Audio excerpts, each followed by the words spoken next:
Hello दोस्तों। अगर आप हमारे चैनल देसी घोस्ट स्टोरी पर नए हैं तो इसे सब्सक्राइब जरूर करें। साथ ही घंटी वाले आइकन पर क्लिक करके ऑल पर सेट करें ताकि आपको हमारी हर नई और डरावनी कहानी सबसे पहले मिले। अपने दोस्तों के साथ इस वीडियो को शेयर करना न भूलें।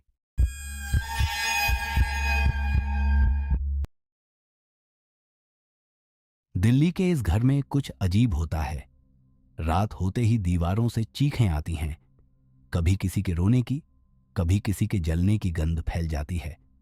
कहते हैं इस घर के तहखाने में एक अधूरी तांत्रिक साधना हुई थी और जो भी वहां जाता है उसकी जिंदगी कभी पहले जैसी नहीं रहती। रिद्धिमा और अनुराग को नहीं पता था कि वे किस खौफनाक साए के बीच फंस चुके हैं। एक बंगला जो सालों से वीरान पड़ा था अब फिर से किसी की बलि मांग रहा था। क्या वे इस डरावनी रात को जिंदा देख पाएंगे या फिर ये घर उन्हें भी निगल जाएगा? सुनिए, दिल्ली के इस घर में होता था तंत्र मंत्र। पूरी कहानी सिर्फ आपके लिए।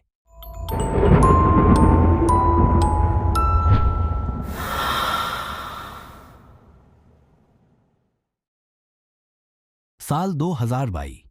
दिल्ली के साउथ एक्सटेंशन इलाके में एक पुराना बंगला था।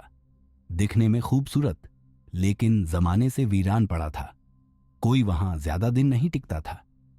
कुछ लोगों का मानना था कि वो घर मनहूस है। कुछ कहते थे वहां तांत्रिक क्रियाएं होती थीं, लेकिन किसी के पास कोई ठोस सबूत नहीं था। कुछ दिन बाद अनुराग शर्मा, एक सॉफ्टवेयर इंजीनियर, अपनी पत्नी रिद्धिमा के साथ मुंबई से दिल्ली शिफ्ट हुआ था। उसे एक शांत और खुला घर चाहिए था और एजेंट ने उसे यही बंगला दिखाया। इतना बड़ा बंगला, इतनी कम कीमत में? कुछ तो गड़बड़ है। बस लोग अफवाहों से डरते हैं मैम। आप लोग मॉडर्न हैं, आपको तो डरना नहीं चाहिए। एजेंट मुस्कुराया। आखिरकार कम दाम और बड़े स्पेस के चक्कर में वो परिवार वहां शिफ्ट हो गया। पहले तो सब ठीक था, लेकिन कुछ दिन बाद रात के 2:30 रिद्धिमा की नींद खुली। उसे लगा जैसे घर के अंदर कोई चल रहा है। उसने अनुराग को जगाया, पर वह गहरी नींद में था। किचन की लाइट जली हुई थी। वो धीरे धीरे आगे बढ़ी और लाइट बंद कर दी।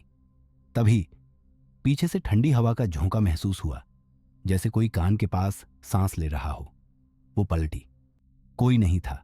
अगले दिन अनुराग स्टोर रूम की सफाई कर रहा था। दीवार पर एक अजीब सी दरार दिखी। उसने हाथ बढ़ाया और उसे कुरेदा। अंदर से एक छोटा लोहे का दरवाजा निकला, बहुत पुराना, जंग लगा हुआ। जब उसने दरवाजा खोला, सामने एक संकरी सीढ़ी थी जो नीचे तहखाने की ओर जाती थी। उसने मोबाइल की टॉर्च जलाई और नीचे उतरा। अंधेरा था, ठंडा कमरा, दीवारों पर लाल रंग से बनी अजीब आकृतियां, बीच में एक पत्थर का चबूतरा, उस पर राख, खोपड़ी और सूखे खून के धब्बे। ऐसा लग रहा था जैसे वहां किसी तांत्रिक क्रिया के लिए किसी शव को लिटाया गया हो। दीवार पर एक पुरानी फोटो टंगी थी, एक आदमी की। उसकी आंखें मानो तस्वीर से बाहर आकर देख रही थीं। तांत्रिक रघुनाथ, 1874। नीचे लिखा था। अनुराग तहखाने के उस डरावने कमरे में फंसा हुआ था। दरवाजा अंदर से बंद हो चुका था। फोन की टॉर्च बार बार बंद हो रही थी। हर बार अंधेरे में उसे लगता कोई उसके बेहद पास खड़ा है। दीवारों पर हाथ फेरते हुए उसने देखा, एक जगह हल्की सी दरार थी, वहां से ठंडी हवा आ रही थी। उसने दरार को थोड़ा और कुरेदा। एक पत्थर हिला। उसके पीछे छिपी थी एक छोटी सी कांच की डिबिया। अंदर कुछ था, काला, सड़ा हुआ मांस का टुकड़ा। जैसे ही उसने उसे छूने की कोशिश की, कमरे में तेज हवाओं का भंवर उठने लगा। चारों ओर गूंजने लगा वही वाक्य, क्रिया अधूरी है, शव अधूरा है। अनुराग बुरी तरह डर चुका था। जैसे तैसे उसने दरवाजे को धक्का दिया और बाहर भागा। ऊपर आकर उसने रिद्धिमा को सब बताया। पहले तो वह हंस पड़ी, लेकिन जब अनुराग के हाथों में राख के धब्बे और खून के निशान देखे तो उसका चेहरा सफेद पड़ गया। रात का सन्नाटा गहरा हो चुका था। घर की सारी बत्तियां बंद थीं। बस ड्राइंग रूम में एक हल्की सी रोशनी जल रही थी। रिद्धिमा बैठी थी। उसके चेहरे पर चिंता और भय की लकीरें साफ दिखाई दे रही थीं। उसका मन कहीं और था, लेकिन कुछ ऐसा था जो उसे यहां रुकने पर मजबूर कर रहा था। वो जब तक शांत बैठी रही, तभी अचानक उसे सामने लगे बड़े शीशे में कुछ दिखा। उसकी नजरें पहली बार चौंकी, क्योंकि वह वहां एक परछाई देख रही थी। जैसे किसी आदमी का रूप था, जिसकी लंबी जटा थी और माथे पर जलती हुई भस्म लगी हुई थी। रिद्धिमा ने डरते हुए पलटकर देखा, लेकिन कोई भी नहीं था। सिर झुकाकर उसने फिर से शीशे की ओर देखा, लेकिन उस परछाई का नामो निशान तक नहीं था। उसकी धड़कन तेज हो गई और उसकी आंखें अब हर कोने में कुछ तलाश रही थीं, लेकिन कुछ नहीं मिला। क्या ये उसके दिमाग का खेल था या कुछ और? उसने खुद से सवाल किया, लेकिन जवाब नहीं मिला। वहीं अनुराग का सपना भी बहुत अजीब था। वह अंधेरे से घिरे कमरे में खड़ा था। चारों ओर राख और धुआं फैल रहा था, और यह सब उसकी आंखों के सामने जैसे मटमैले धुंध में बदल रहा था। तभी एक गहरी और भारी आवाज गूंजी, जैसे किसी और की नहीं, बल्कि किसी अदृश्य शक्ति की हो। आवाज इतनी तीव्र थी कि उसकी आत्मा में भी हलचल मच गई। अगर तू मेरी क्रिया पूरी करेगा, तो मैं तुझे इतना अमीर कर दूंगा कि तुझे फिर कभी काम नहीं करना पड़ेगा। सारी दुनिया तेरे कदमों में होगी। अनुराग पसीने में भीगते हुए अचानक जाग गया। उसकी आंखें चौड़ी हो गईं, दिल जोर जोर से धड़क रहा था, लेकिन जो डर था वह लालच से कहीं कम नहीं था। अगर यह सब सच है, अगर वह वाकई मुझे अमीर बना सकता है, तो क्यों ना बस एक बार ये क्रिया पूरी कर दूं। उसने मन ही मन सोचा। उस रात अनुराग के अंदर कुछ बदल चुका था, और वह जानता था कि उसका जीवन अब हमेशा के लिए बदलने वाला था। रिद्धिमा एक साधारण दिन की तरह ही मंदिर जा रही थी। वह माता दुर्गा के दर्शन के बाद अपने दिल में शांति की उम्मीद लिए मंदिर से बाहर आई। लेकिन जैसे ही उसने मंदिर की चौखट को पार किया, उसकी नजर एक औरत पर पड़ी जो उसके सामने खड़ी थी। वह औरत रिद्धिमा को देखकर मुस्कुरा रही थी, पर उसका हंसी का तरीका कुछ अजीब था। उसकी आंखों में जैसे कोई रहस्य छिपा हुआ था। रिद्धिमा को यह सब बहुत अजीब सा लगा। उसने बिना रुके साइड से जाने की कोशिश की, लेकिन वह औरत उसके पास आकर खड़ी हो गई और कड़क आवाज में बोली, उस मनहूस बंगले में क्यों आए हो? चले जाओ, नहीं तो मर जाओगे। तेरा पति तो उसकी बातों में आ गया है, अब तू भी मरेगी और वह भी। ये ले, माता रानी के चरणों का सिंदूर। अगर तेरे पति में कुछ अजीब लगे तो ये सिंदूर उसके ऊपर फेंक देना। अगर बचना चाहती हो तो तेरी मदद गोकुलपुर गांव के हरिशंकर पंडित ही कर सकते हैं। रिद्धिमा को यह सब पागलपन लगता था। उसने औरत को नजरअंदाज किया और बिना कुछ कहे अपने बंगले की ओर बढ़ गई। हालांकि वह सिंदूर अपने पास रखे हुए थी, और उसके मन में यह सवाल था कि क्या यह सब सच था। रात का सन्नाटा छा चुका था। रिद्धिमा अपने कमरे में लेटी थी, लेकिन अचानक उसे किसी के मंत्रों का अस्पष्ट स्वर सुनाई दिया। आवाज सुनने के लिए उसने अपने कानों को जोर से लगाया और महसूस किया कि यह आवाजें अनुराग की थीं। वह उठी और धीरे धीरे कमरे के भीतर झांका। जो दृश्य उसने देखा वह उसकी कल्पना से भी परे था। अनुराग, जो अब तक एक शांत और सामान्य आदमी था, गले में नरमुंडों की माला डाले हुए था। उसकी आंखें मूंदी हुई थीं और वह किसी अजीब मंत्र का उच्चारण कर रहा था। उसका स्वर इतना भयावह था कि रिद्धिमा को यह महसूस हुआ कि वह अनुराग नहीं, बल्कि कोई तांत्रिक है। फिर अचानक उसकी भारी आवाज गूंजी, जैसे वह किसी गहरे सम्मोहन में हो। अपनी पत्नी की बलि दे और मैं तुझे सब कुछ दूंगा। रिद्धिमा का दिल जोर से धड़कने लगा और उसका शरीर कांपने लगा। उसका मुंह सूख गया और वह खुद से बुदबुदाई, ये क्या हो रहा था? अनुराग को क्या हो गया था? अनुराग अब जैसे किसी गहरे सम्मोहन में था। उसकी आंखें अब लाल हो रही थीं और वह धीरे धीरे रिद्धिमा की ओर बढ़ने लगा। रिद्धिमा के शरीर में डर की लहर दौड़ गई। उसके रोंगटे खड़े हो गए। उसकी सांसें तेज हो गईं और उसे वह औरत की बातें याद आ गईं जिसने कहा था, जब वो वश में न रहे तो सिंदूर का सहारा लेना। रिद्धिमा ने कांपते हुए हाथों से माता दुर्गा के चरणों का सिंदूर निकाला और फिर एक झटके में वह सिंदूर अनुराग की ओर उछाल दिया। सिंदूर के छूते ही अनुराग दहाड़ उठते हुए पागलों की तरह तड़पने लगा, जैसे कोई आग में जल रहा हो। उसकी आवाजें डरावनी हो गईं और वह तड़पते हुए गिर पड़ा।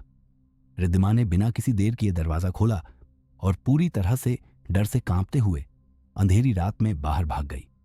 उसकी आंखों के सामने बस एक ही नाम था, एक ही शख्स का ख्याल था।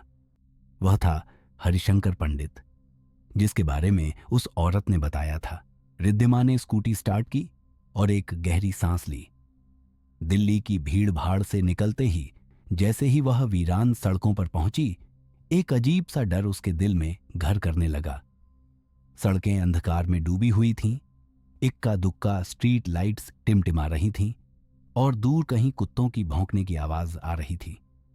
रिद्धिमा ने स्कूटी की स्पीड बढ़ा दी। उसके मन में बस एक ही नाम था, हरिशंकर बाबा। गोकुलपुर गांव का माहौल उसे और भी अजीब लगा। घरों में अंधेरा, दुकानों पर ताले और सड़कों पर सन्नाटा पसरा हुआ था। ऐसा लग रहा था जैसे यहां के लोग किसी अनदेखे डर में जी रहे हों। दूर खेतों में हल्की हल्की हवा चल रही थी, लेकिन वहां कोई इंसान नजर नहीं आ रहा था। रिद्धिमा ने देखा कि एक अधेड़ उम्र की औरत सड़क किनारे खड़ी थी।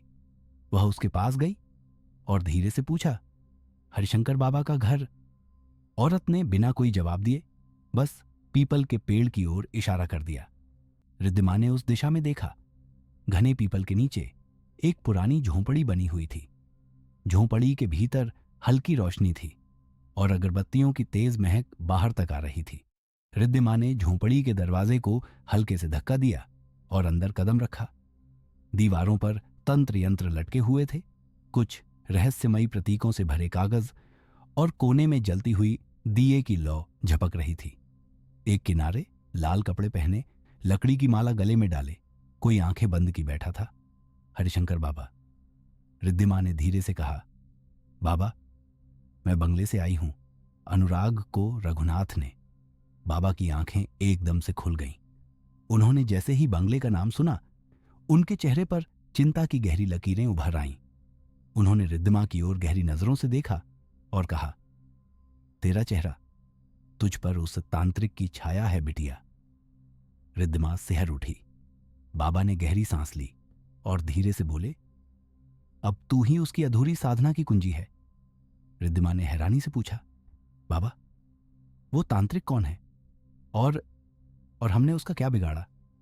बाबा ने गंभीर स्वर में कहा, तुमने नहीं बेटा, तेरे पति अनुराग की लालच ने उसे जगाया है। रिद्धिमा स्तब्ध रह गई। बाबा ने आगे कहना शुरू किया, वो तांत्रिक काली शक्तियों का उपासक है, एक कपटी जो लोगों को अपने तंत्र के मायाजाल में फंसाकर अपनी सिद्धियां पूरी करना चाहता है। ये सब बातें मेरे दादा देवकीनंदन ने मुझे बताई थी। वर्षों पहले उस तांत्रिक की साधना अधूरी रह गई थी और अब अनुराग के लालच ने उसे फिर से बुला लिया है। बाबा ने एक पल के लिए रिद्धिमा की आंखों में झांका और गंभीर स्वर में पूछा, क्या तुम किसी औरत से मिली थी? रिद्धिमा का दिल जोर से धड़कने लगा। उसने बाबा की आंखों में देखा और धीरे से सिर हिला दिया। हां बाबा, एक औरत मिली थी। उसने मुझे माता रानी के चरणों का सिंदूर दिया था और कहा था कि जब अनुराग काबू में न रहे तो इसे उस पर फेंक देना। बाबा ने गहरी सांस ली और कहा, फिर तो वह स्त्री जानती है कि इस तांत्रिक का अंत कैसे होगा। रिद्धिमा ने आश्चर्य से बाबा की ओर देखा। मतलब? बाबा ने धीरे से कहा, बेटा, यह सिर्फ तंत्र से जुड़ी कहानी नहीं, ये तुम्हारे और अनुराग के भाग्य से जुड़ी है और अब इस खेल की बिसात बिछ चुकी है। तय करो, क्या तुम इस खेल में खुद को मोहरा बनने दोगी या इस खेल को खत्म करने वाली होगी? रिद्धिमा यह सुनते ही चौंक गई। उसकी सांसें तेज हो गईं, जैसे किसी ने उसके भीतर की दुनिया हिला दी हो। उसने हड़बड़ाते हुए कहा, हां बाबा, उसी औरत ने ही तो आपके बारे में बताया था। लेकिन वो थी कौन? हरिशंकर बाबा हल्की मुस्कान के साथ बोले, उसका नाम गोरी था। रिद्धिमा की आंखें फटी रह गईं। मतलब बाबा, गोरी थी? बाबा ने धीमे स्वर में कहा, अब वो इस दुनिया में नहीं है बेटा। वो एक आत्मा थी जिसने तेरी मदद की। अगर उसने तुझे रास्ता ना दिखाया होता तो तुम यहां तक कभी ना पहुंच पाती। रिद्धिमा का चेहरा डर और हैरानी से सफेद पड़ गया। उसका गला सूखने लगा। कांपती आवाज में उसने पूछा, क्या हुआ था उसके साथ बाबा? बाबा ने गंभीरता से कहा, उसकी कहानी जानने से पहले तुम्हें ठाकुर हरिनाथ सिंह के बारे में जानना होगा। रिद्धिमा उलझन में पड़ गई। उसके माथे पर पसीना छलक आया। बाबा, ये ठाकुर हरिनाथ सिंह कौन था और इसके बारे में जानना इतना जरूरी क्यों है? बाबा की आंखों में एक अजीब सी चमक थी। उन्होंने धीरे से कहा, क्योंकि उसी ने उस तांत्रिक को उस बंगले में बुलाया था। बाबा ने गहरी सांस ली और बोलना शुरू किया। यह बात है साल 1896 की। ब्रिटिश राज का समय। पुरानी दिल्ली, जहां आज साउथ एक्स है, वहां तब एक वीराना इलाका था। उसी वीराने में ठाकुर हरिनाथ सिंह ने एक भव्य बंगला बनवाया था, अपनी शाही विरासत की इकलौती निशानी। रिद्धिमा सांस रोके सुन रही थी। ठाकुर साहब की एक ही कमजोरी थी, लालच। बाबा की आवाज भारी हो गई। उन्हें कोई बेटा नहीं हो रहा था। उनकी हर रानी ने सिर्फ बेटियां ही जन्मी थीं। उन्हें अपना वंश खत्म होता दिखाई दे रहा था। वे किसी भी कीमत पर एक वारिस चाहते थे। रिद्धिमा की आंखें फैल गईं और इसी लालच में उन्होंने नक्सल प्रदेश के गहरे जंगलों से एक प्राचीन तांत्रिक को बुलवाया। उसका नाम था रघुनाथ वैरागी। झोंपड़ी में रखा दिया हल्की हल्की टिमटिमा रहा था। रघुनाथ कोई साधारण तांत्रिक नहीं था। कहा जाता था कि उसने शव साधना की 11वीं कड़ी पार कर ली थी और अब वह 12वीं की खोज में था। बाबा की आवाज में गूंज थी, 12वीं कड़ी, जिसमें उसे किसी मासूम की आत्मा की बलि चाहिए थी ताकि वह मृत्यु को मात देकर अपनी आत्मा किसी भी शरीर में उतार सके। रिद्धिमा का शरीर बेजान हो गया। उसकी उंगलियां ठंडी पड़ गईं। मैं अमर नहीं बनना चाहता। बाबा की आवाज बदल गई। ऐसा लगा जैसे किसी और की आवाज उनके मुंह से निकल रही हो। मैं चाहता हूं हर युग में, हर शरीर में जीना। रिद्धिमा की रीढ़ में एक सिहरन दौड़ गई। उसने महसूस किया कि झोंपड़ी का तापमान गिरता जा रहा था। बाबा ने गहरी सांस ली और कहा, अब तुम्हें समझ आ रहा है बिटिया कि यह खेल कितना पुराना है। बाबा की आवाज भारी हो गई। झोंपड़ी में जलता दिया टिमटिमा उठा, जैसे हवा में किसी अनजानी ऊर्जा का स्पर्श हो गया हो। ठाकुर हरिनाथ ने उस तांत्रिक को अपने बंगले में जगह दी और रघुनाथ ने बंगले के नीचे एक गुप्त तहखाना खुदवाया। उसी तहखाने में उसने अपना तांत्रिक यंत्र स्थापित किया। बाबा के शब्दों से एक गहरी सिहरन उठ रही थी। रिद्धिमा की सांसें तेज हो गईं। धीरे धीरे पूरे ठाकुर परिवार पर उसका प्रभाव बढ़ने लगा। बंगले में अजीब घटनाएं होने लगीं। बाबा की आंखें जैसे किसी गहरे अतीत में चली गईं। महिलाएं डर के मारे उसके लिए पूजा करने लगीं। नौकर एक एक कर गायब होने लगे। रात के समय बंगले में रहस्यमयी सुगंधें फैलने लगीं, कभी चंदन की तो कभी सड़े हुए मांस की। रिद्धिमा की उंगलियां ठंडी पड़ गईं। बंगले में अजीब सायों की हलचल महसूस होने लगी, लेकिन कोई कुछ बोलने की हिम्मत नहीं करता था। बाबा ने एक लंबी सांस ली। रघुनाथ ने ठाकुर हरिनाथ को यह विश्वास दिला दिया कि अगर वह अपनी आखिरी रानी की कोख से जन्मी पहली संतान की बलि दे तो उसका वंश कभी खत्म नहीं होगा। रिद्धिमा ने घबराकर बाबा की ओर देखा। लालच में अंधे ठाकुर ने अपनी रानी गौरी की संतान की बलि देने की तैयारी कर ली। बाबा की आवाज कांपी। लेकिन तभी कुछ ऐसा हुआ जिसकी किसी ने कल्पना भी नहीं की थी। झोंपड़ी के बाहर हवा का एक झोंका आया। दिया हिलने लगा। गौरी को इस भयावह सच का पता चल गया। उसने अपनी संतान को बचाने के लिए एक भयानक कदम उठाया। बाबा ने रिद्धिमा की ओर देखा। वह अपने बच्चे के साथ उसी तहखाने में कूद गई और खुद को आग लगा ली। रिद्धिमा की आंखों में भय उतर आया। रघुनाथ की साधना अधूरी रह गई, बलि अधूरी, आत्मा अधूरी। और उसी क्षण तहखाने के भीतर एक भयंकर विस्फोट हुआ। बाबा की आवाज में कंपन था। बंगले में चीख पुकार मच गई। ठाकुर का पूरा परिवार उसी रात जलकर राख हो गया। रिद्धिमा की सांसें थम गईं और रघुनाथ, उसकी आत्मा उसी तहखाने में कैद होकर रह गई। एक अपूर्ण भटकती हुई आत्मा जो अब भी अपनी अधूरी साधना पूरी करने के लिए किसी बलि की प्रतीक्षा कर रही है। बाबा ने आंखें बंद कर लीं। उस दिन के बाद उस बंगले को मनहूस बंगला कहा जाने लगा। वह यूं ही वीरान और सुनसान पड़ा रहा। रिद्धिमा के हाथ कांप रहे थे। और अब तुम्हारा वहां आना, अनुराग का उस बंगले में जाना, वही घटनाएं दोहराई जा रही हैं। बाबा की आवाज जैसे गहराई से गूंज उठी। तांत्रिक रघुनाथ की आत्मा जाग चुकी है बिटिया। अब वह अपनी अधूरी साधना पूरी करना चाहता है। झोंपड़ी के अंदर सन्नाटा छा गया था। बस जलते हुए दिए की लौ कांप रही थी, जैसे किसी अनदेखी शक्ति की आहट से भयभीत हो। बाबा की कहानी सुनने के बाद रिद्धिमा की आंखें भय से फैल गईं। उसका चेहरा सफेद पड़ गया था, होंठ कांप रहे थे और शरीर बर्फ की तरह ठंडा हो गया था। अचानक वह घुटनों के बल बैठ गई और फूट फूट कर रो पड़ी। बाबा, प्लीज मेरी और मेरे पति अनुराग की रक्षा करो। उसकी आवाज कांप रही थी। आंसू उसके गालों पर बह रहे थे। बाबा ने गहरी सांस ली। उन्होंने आंखें बंद की, जैसे किसी अनदेखी शक्ति से संपर्क साध रहे हों। फिर धीरे धीरे बोले, उसे फिर से अपने यंत्र में बांधना होगा, तभी यह भयावह खेल रुकेगा। रिद्धिमा ने अपनी आंखें पोंछी और बाबा की ओर देखा।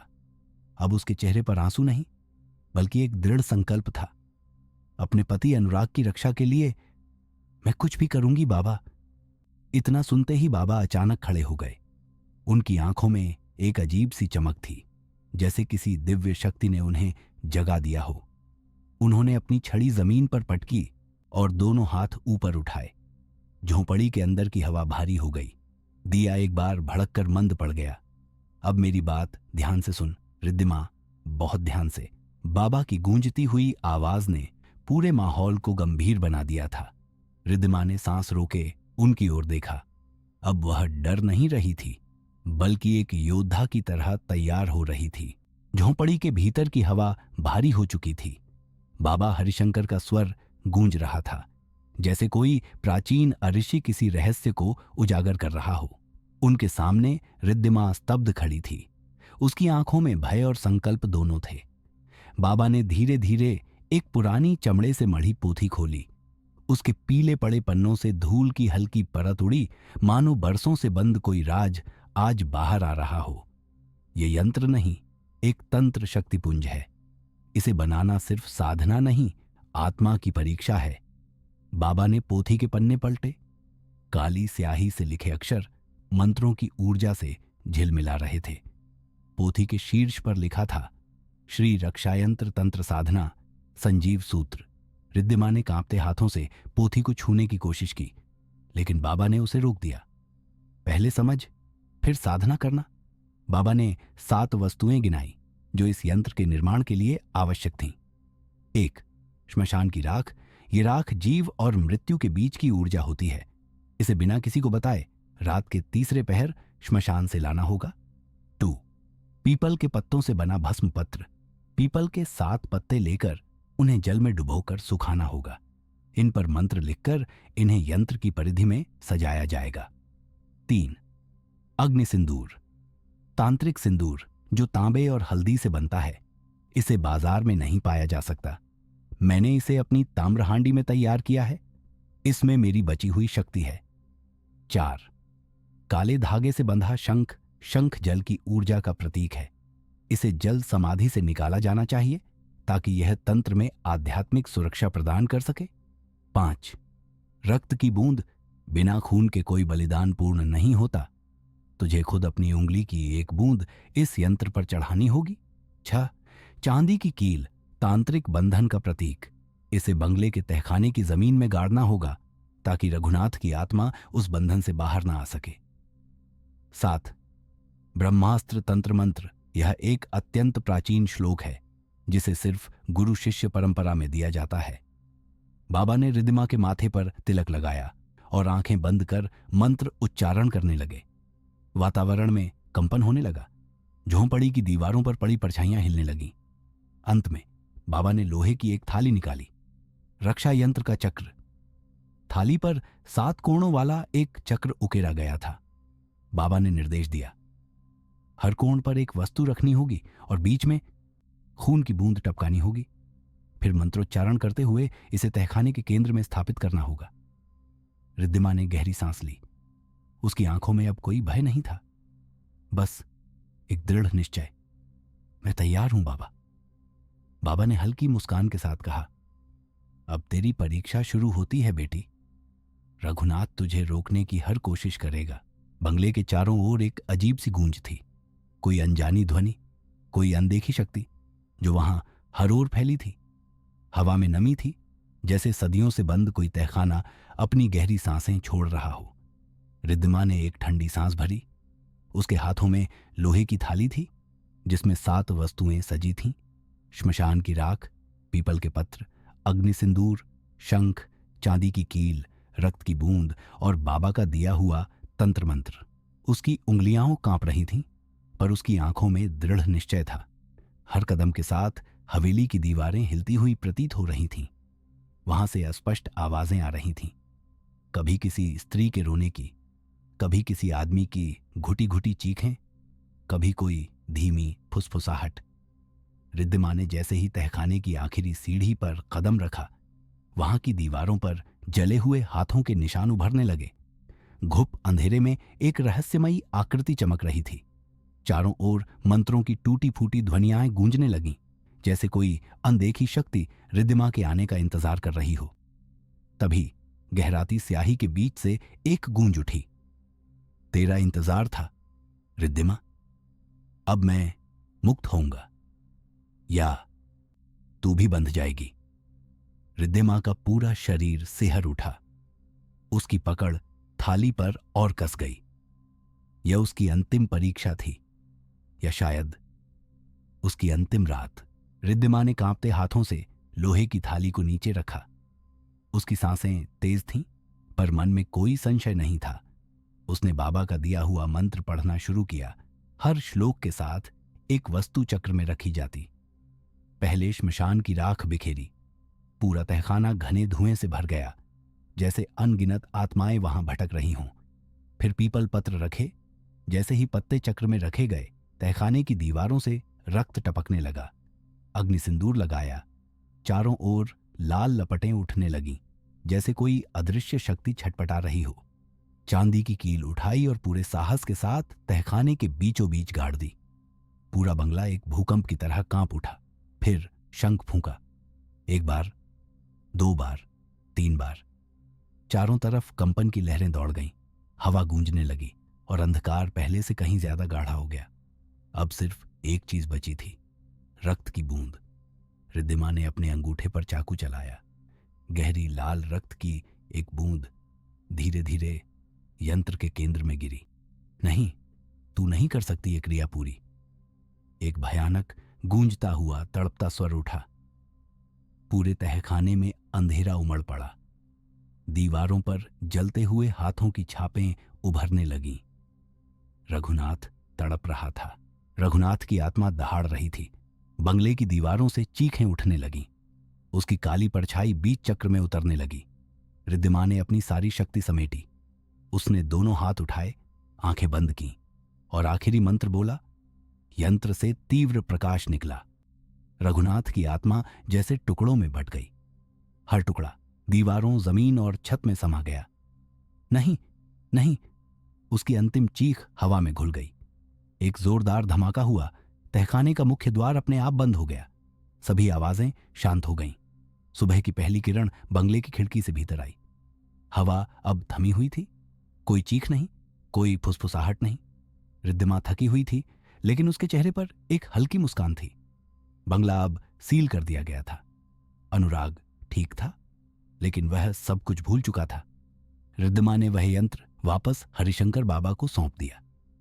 बाबा ने उसे दोनों हाथों से थामा, गहरी सांस ली और बोले, आज तेरा भी जन्म हुआ है बेटी। हमारी अगली वीडियो है तांत्रिक यंत्र, कामुक माया और मौत का आलिंगन।